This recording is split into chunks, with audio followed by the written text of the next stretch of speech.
تکلیف میں صبر سے کام لو، کیونکہ سونے کو آگ سے آزمایا جاتا ہے اور مومن کو تکلیف سے۔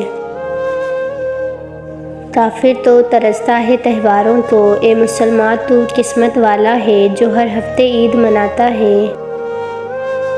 دنیا کی سب سے بہترین، خوبصورت اور حسین نعمتوں میں سے ایک نعمت نماز ہے۔ جو سکون اس میں ہے ویسا سکون اور کہیں نہیں۔ علم اپنے رب کو سمجھنے کا نام ہے، باقی سب تو رزق کمانے کے فن ہیں۔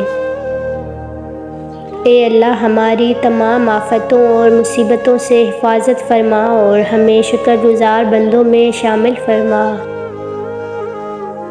جمعے کا ہر ایک سجدہ منظور خدا ہو جائے، آپ کی دعاؤں کے سنگ رب کی رضا ہو جائے۔ جمعے کے برکت سے آپ کو اتنی خوشیاں ملیں، آپ کے سارے دکھ تکلیف دور ہو جائیں۔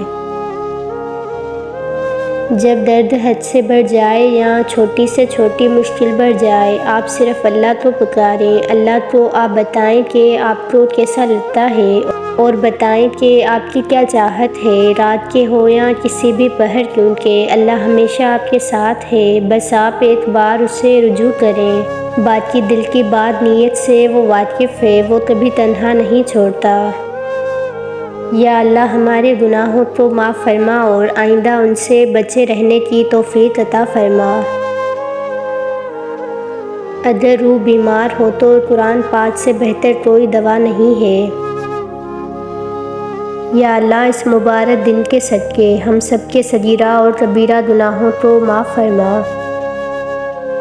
کسی سے نیکی کرتے وقت بدلے کی امید نہ رکھو، کیونکہ اچھائی کا بدلہ انسان نہیں اللہ دیتا ہے۔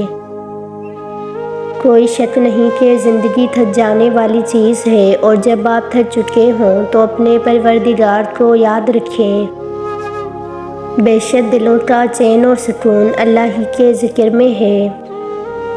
اللہ تعالیٰ سے دعا ہے کہ آپ کو اور آپ سے جڑے ہر رشتے کو اپنی نعمتوں سے سرفراز فرمائے، جو آپ کے لیے خیر و برکت کا باعث ہوں۔